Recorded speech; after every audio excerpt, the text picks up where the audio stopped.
Bueno, en principio la violencia hay que pensarla desde una perspectiva interdisciplinaria, ¿no? Yo soy antropólogo, pero dentro de ese equipo hay sociólogos, abogados, de gente de comunicación social, en fin, psicólogos, psicoanalistas.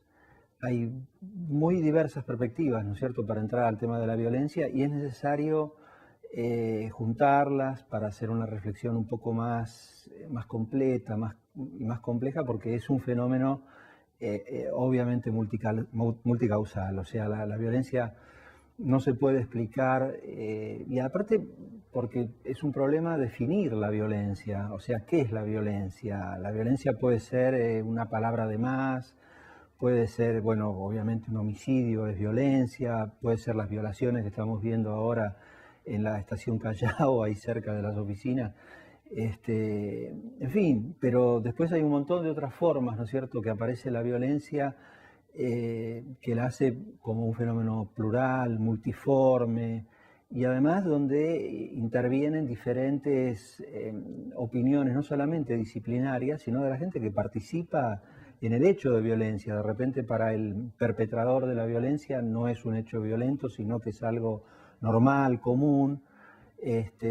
Para la víctima de repente puede ser violencia, o de repente para la víctima no, para el perpetrador también no, y sin embargo hay testigos que están observando el hecho y les parece una cosa tremendamente violenta. Y uno puede analíticamente separarlas, puede decir que hay una violencia delictiva, ¿no es cierto?, que es aquella que atenta contra el Código Penal, y aparte los códigos penales, como sabemos, no es un fenómeno universal, sino que hay códigos penales por cada país. Entonces están muy definidos de acuerdo a tradiciones nacionales, culturales, ¿no es cierto?, en cada país. Yo siempre pongo el caso del ejemplo, por ejemplo, del aborto, ¿no es cierto? El caso del aborto, que es un ejemplo muy fuerte dentro de nuestro país porque ha sido debate en varias campañas públicas. En Noruega el aborto es absolutamente legal. Determinados tipos de aborto son absolutamente legales. Sin embargo, por lo tanto no sería delito, ¿no es cierto? No sería delito. Pero dentro de grupos religiosos que hay adentro, me imagino católicos, ¿no es cierto?, por ejemplo, entre otros, en Noruega piensan que es un hecho fuertemente violento, a pesar de que no es delictivo, a pesar de que no atenta contra el Código Penal. Pero no siempre se superpone transgresión, ¿no es cierto?, al Código Penal con violencia. Bueno, nosotros acá en Argentina hemos tenido, y más o menos por aquí, por ese fue el camino que yo entré, bueno, fue todo el tema de la violencia política, ¿no es cierto?, todo lo que fueron los 70, y después, bueno, todo lo que fue la dictadura, ¿no es cierto?, el terrorismo de Estado, como violencia política. Y una cosa que es muy importante para ver en lo que pasó desde los mediados de los 70 para acá, pero que se intensifica con la democracia en los 90, es todo lo que podemos llamar analíticamente como violencia social, que es bueno, el cierre de fábricas, los procesos de desindustrialización y la caída de instituciones que fueron integradoras de la ciudadanía, constitutivas de la ciudadanía argentina históricamente. Bueno, en primer lugar el trabajo, ¿no es cierto?, casi como identidad fundamental en relación a conseguir jubilación.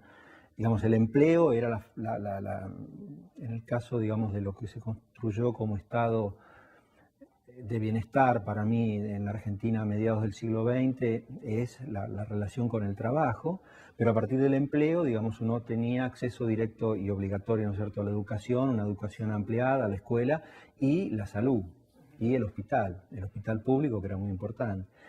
Esa se construyó como una identidad de la argentinidad, una identidad de una ciudadanía, ¿no es cierto?, al romperse las formas, digamos, todo lo que eran los procesos de industrialización que se habían ido conformando desde el principio del siglo, pero que se habían acelerado a mediados del 20 en Argentina. Bueno, esto produjo un grado de desintegración muy grande, que no son las 20, afecta la relación individual de ciudadanía, sino que afecta a hogares completos y afecta por ejemplo, cuestiones que hemos estado viendo a partir de los 90, ¿no? Con la profundización del modelo neoliberal, ¿no es cierto?, con el menemismo, en relación a fenómenos de autoridad que hacen a la cuestión de sociabilidad y violencia en relación, por ejemplo, a la familia, ¿no? O sea, por ejemplo, en muchas villas,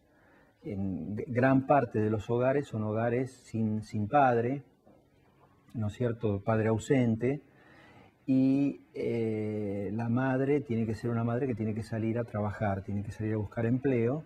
Entonces es muy normal, muy común, digamos, normal en el sentido estadístico, muy común, de que los chicos se estén criando entre ellos. O sea que el sentido de autoridad se está perdiendo en relación al padre o la madre, que era el adulto, ¿no es cierto?, que generaba determinadas formas de transmisión de cultura, de transmisión de sociabilidad, de transmisión de determinado tipo de normas, de moralidades, y de repente aparece un chico de 10 años cuidando a su hermanito de 4, de 5, ¿no es cierto?, sin adultos a la vista, porque bueno, ya los abuelos viven muy lejos, o los abuelos han muerto, o sea, formas de familia que estaban más vinculadas a un tipo de familia en clúster, aunque no vivían en el mismo hogar, ¿no es cierto?, pequeños hogares que viven en la vecindad y que se ayudan entre vecinos, ¿no es cierto?, el abuelo enfrente, los tíos del otro lado, que entonces uno puede contar con la tía que está allá, o con el abuelo, o con la abuela, ¿no es cierto?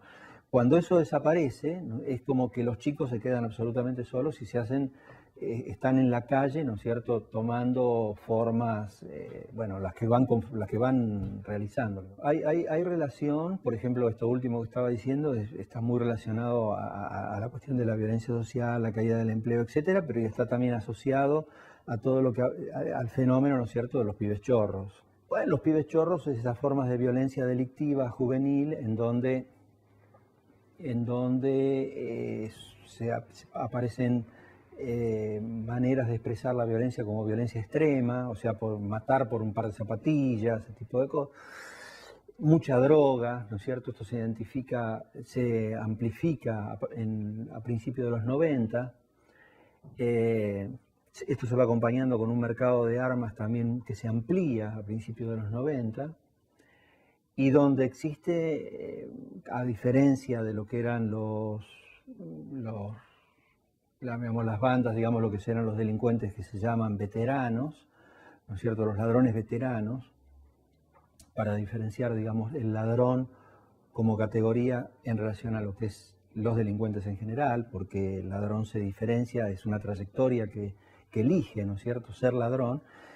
La diferencia muy importante es que el ladrón, digamos, de alguna manera planifica y trata de evitar, cuando tiene que salir a robar de caño, a robar con arma, ¿no es cierto?, de fuego, por ejemplo, lo que sea, planifica y va a tratar de evitar un enfrentamiento en lo máximo posible con la policía o con quien sea. Va a evitar víctimas, va a tratar de lograr su objetivo con la menor cantidad de sangre posible, la menor suciedad, diría, ¿no es cierto?, en términos de ladrón posible.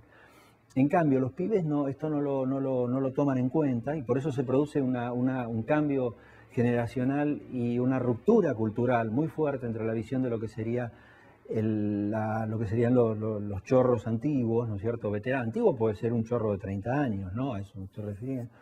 Ya es un veterano, ha pasado por la cárcel, ha pasado por etapas de socialización muy importantes como ladrón, y se diferencia, digamos, de los pibes estos que, bueno, son muy espontáneos, ¿no es cierto?, en sus delitos y prácticamente se dejan llevar por arranque. Nosotros, en las investigaciones que hicimos y en las que continuamos, ¿no es cierto?, en relación a esta temática de seguridad, inseguridad, percepción de la seguridad, percepción de la inseguridad, denuncia de delitos, etcétera, fuimos viendo de que más allá de la cantidad de delitos que se cometen o más allá de los delitos que se denuncian, existe un problema para el conjunto de la gente, para los distintos sectores de la sociedad, que es específicamente quiénes deberían estar custodiando la cuestión del delito, o sea, concretamente la policía.